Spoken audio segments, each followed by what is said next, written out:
She was just a weapons technician. At least, that's what everyone at the military base believed. What they didn't know was that this woman had once been part of the most classified unit in American military history. What they couldn't see was that the rifle on her workbench contained technology that was supposed to be destroyed years ago. And what they would never guess was that someone had been hunting her for 4 years, and they were about to find her. But I'm getting ahead of myself. Let me tell you how the deadliest soldier in America became completely invisible, until the day her past came back to kill her. Staff Sergeant Rebecca Torres had spent 4 years perfecting the art of being invisible.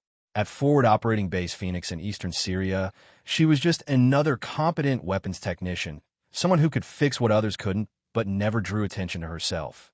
Her calloused fingers moved with surgical precision as she examined the M4A1 rifle that Sergeant Williams had dropped on her bench with obvious frustration. "Thing's been jammed for 3 days," Williams had said, wiping sweat from his forehead. "Martinez tried, Thompson tried, hell, even brought it to that new kid from Fort Bragg. Nothing. Firing pin won't engage, bolt won't cycle." Rebecca had simply nodded, already reaching for her tools. She didn't mention that she'd been watching through the window as 3 different technicians had struggled with the weapon, their increasingly aggressive attempts only making things worse. She learned long ago that sometimes the best approach was to let others exhaust their options before stepping in. But as Rebecca examined the weapon more closely, what she saw made her breath catch in her throat. The rifle was marked as standard issue, but her trained eye immediately spotted the inconsistencies. The barrel was slightly longer than regulation, the trigger guard had been subtly modified, and the serial numbers had been filed down and re-stamped. More importantly, the weight distribution was all wrong. This wasn't a standard M4 at all. Rebecca's hands trembled slightly as she turned the weapon over, revealing manufacturer markings that shouldn't exist on any official military hardware. XM47 prototype, batch designation Tango 7. Her mouth went dry. She knew those markings because she'd helped create them back when she was part of a unit that didn't officially exist, working on weapons that were never supposed to see the light of day. "Impressive work, Sergeant." Rebecca spun around, her hand instinctively reaching for the sidearm at her hip before she recognized the voice. General Harrison stood in the doorway of the armory, his weathered face unreadable in the harsh fluorescent light. "Sir," Rebecca said, snapping to attention despite the confusion racing through her mind. "I didn't hear you come in. I've been watching you work for the past 10 minutes, Harrison said, stepping into the armory and closing the door behind him. "That's quite a technique you used on that rifle." Rebecca's throat fell dry. "Standard troubleshooting procedures, sir. Moisture damage to the firing mechanism." Harrison moved closer, his eyes never leaving Rebecca's face. "Moisture damage? Is that what you call a malfunctioning biometric lock system?" The words hit Rebecca like a physical blow. There was no way Harrison should know about the biometric system unless he knew exactly what kind of weapon she'd just repaired. Harrison's gaze dropped to Rebecca's tactical vest, where layers of unit patches told the story of her military career. But his attention focused on something else entirely, a small, faded patch barely visible beneath newer editions. The patch showed an octopus with 8 tentacles wrapped around a trident, so worn that most people would dismiss it as just another unit insignia. But General Harrison wasn't most people.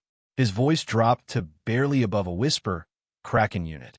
Rebecca felt her world begin to collapse. For years of meticulous reconstruction, of building a new identity as just another competent but unremarkable weapons technician, shattered with those whispered words. "I thought you were all dead," Harrison said quietly, his voice carrying the weight of someone who'd attended memorial services and signed condolence letters. "I signed your death certificate myself." "We are," Rebecca whispered. Rebecca Torres, Staff Sergeant, Electronics Warfare Specialist, Kraken Unit. Officially killed in action during Operation Deep Current, Afghanistan, October 15, 2019. Hearing her real name spoken aloud after 4 years sent a chill down Rebecca's spine. She'd almost convinced herself that Rebecca Torres had actually died in those mountains. "Ow!" Harrison asked, genuine pain in his voice. "How did you survive when 9 of the most elite operatives in the military did?" The memories Rebecca had spent years suppressing began clawing their way to the surface. The sound of automatic weapons fire echoing off canyon walls, The wet impact of bullets finding flesh, the metallic taste of blood as she lay motionless beneath her team leader's corpse. "I got lucky," she said, but the words tasted like ash.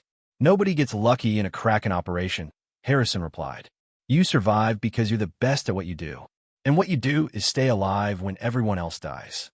Harrison pulled out a tablet showing satellite imagery that made Rebecca's blood run cold. Weapons caches, training camps, and manufacturing facilities hidden across 3 continents. "The weapon you just fixed isn't an isolated incident," Harrison continued. XM-47 prototypes have been showing up in terrorist hands across the globe. Last month, insurgents in Somalia used Kraken explosive devices to level a UN peacekeeping base. 2 weeks ago, a cell in the Philippines deployed electronic warfare equipment that matches your old unit's specifications. Rebecca stared at the images, her mind racing. Someone's been selling our tech. Not just selling it, weaponizing it, teaching our enemies how to use it. We intercepted communications suggesting that whoever's behind this has access to the complete Kraken weapons database. Harrison swiped to another image that made Rebecca's heart stop. It was a schematic she'd worked on personally. A portable electromagnetic pulse device capable of disabling an entire city's electrical grid. The project had been scrapped as too dangerous, the prototypes destroyed. "This was intercepted from a dark web auction 3 hours ago," Harrison said. "Starting bid, $50 million. Rebecca's hands clenched into fists. "That's impossible. We destroyed everything." "Did you?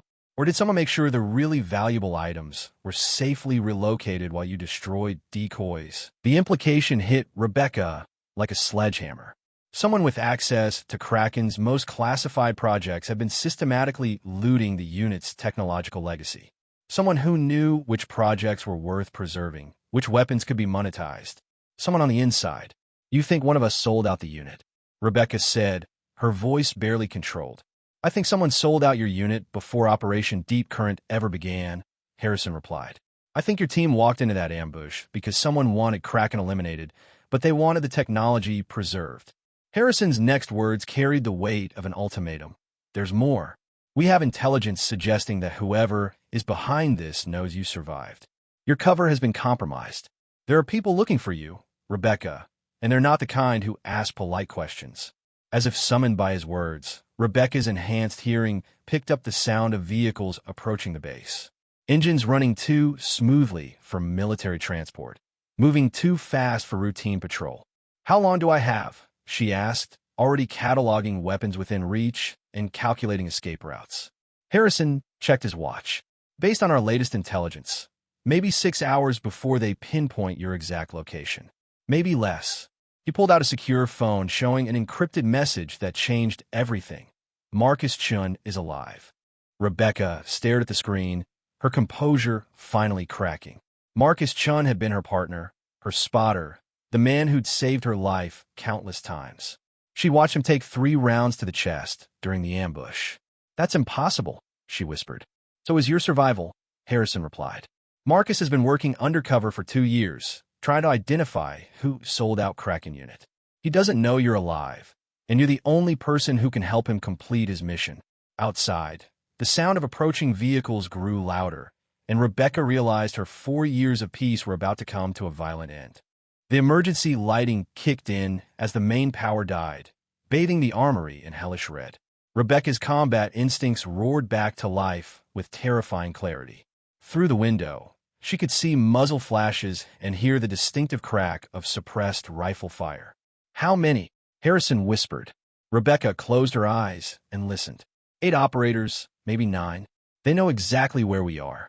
She moved to a weapons locker, entering a code that opened to reveal equipment that wasn't standard issue. Body armor with ceramic plates, night vision goggles, and weapons bearing Kraken modifications. "You've been preparing for this day," Harrison observed. "I've been preparing for the day they found me," Rebecca corrected. "I just didn't know who they would be." The sound of gunfire erupted from the main barracks. Not controlled bursts, but sustained automatic fire designed to eliminate witnesses. "They're not just here for me," Rebecca said, studying a tactical display on Harrison's tablet. "They're setting up a perimeter to contain the entire base. This isn't extraction, it's massacre." Harrison's face went ashen. There are 400 personnel on this base. And they're all witnesses to the fact that I'm here, Rebecca said, the horrible logic becoming clear. Whoever's behind this can't risk anyone knowing that Rebecca Torres is alive. Mitchell, Rebecca gasped, the memory finally breaking free. Captain Sarah Mitchell. She was working with them. She led us into that cave knowing it was a trap. Harrison's face went pale. Are you certain? I watched her step over Marcus's body like he was nothing. She sold us out and made sure there were no witnesses. Captain Mitchell was promoted to colonel after Operation Deep Current, Harrison said quietly. She received a commendation for attempting to save her team. The sound of explosions outside brought them back to the present. They're here, Harrison said. If Mitchell is behind this, she knows you can expose her. Rebecca wiped her eyes and forced herself to stand. Marcus. You said Marcus Chun is alive. If Mitchell thinks she killed him, then he's our best chance. But first, we need to get you out of here alive. Harrison moved to a control panel near the door. There's an emergency tunnel system beneath this building. Cold War construction. It connects to the vehicle depot half a mile from here. And then what? Then we make them think they killed you in the explosion that destroys this armory. Harrison's finger hovered over a red button connected to demolition charges. The tunnel will get you clear, but you'll be on your own after that. Rebecca thought about the soldiers dying throughout the base, about Marcus risking his life undercover, about the 9 members of Kraken Unit who had died because they trusted the wrong person. Do it, she said. Harrison pressed the button. They had 90 seconds before the armory became a crater. The tunnel entrance is behind that weapons locker, Harrison said. Follow it east for exactly 847 meters, then surface near the motor pool. There's a motorcycle hidden in Base 7. What about you? Harrison smiled grimly and drew his sidearm. Someone needs to make this look convincing. Rebecca dropped into the tunnel just as the first explosion shook the building above her. As she crawled through the narrow passage, she could hear secondary explosions. Harrison's final gift to make her death look convincing. But as she emerged near the motor pool and saw the armory erupting in flames behind her, Rebecca realized that Mitchell's hunters had made a critical mistake. They'd come to kill a broken weapons technician hiding from her past. Instead, they'd awakened something far more dangerous. A Kraken operative with nothing left to lose and a very specific set of skills she was about to put to use. Rebecca Torres stood in a nondescript office building in Virginia, watching a new generation of special operations personnel train with equipment bearing Kraken modifications. The reformed unit was smaller, just 4 survivors from the original team, plus carefully selected new operatives. They worked in shadows, tracking down the weapons Mitchell had scattered across the globe, dismantling the network she'd built, ensuring that their technology would never again be used against innocent people. Rebecca's shoulders still ached where Mitchell's bullet had found its mark during their final confrontation, but the pain served as a reminder of the price of betrayal and the value of loyalty.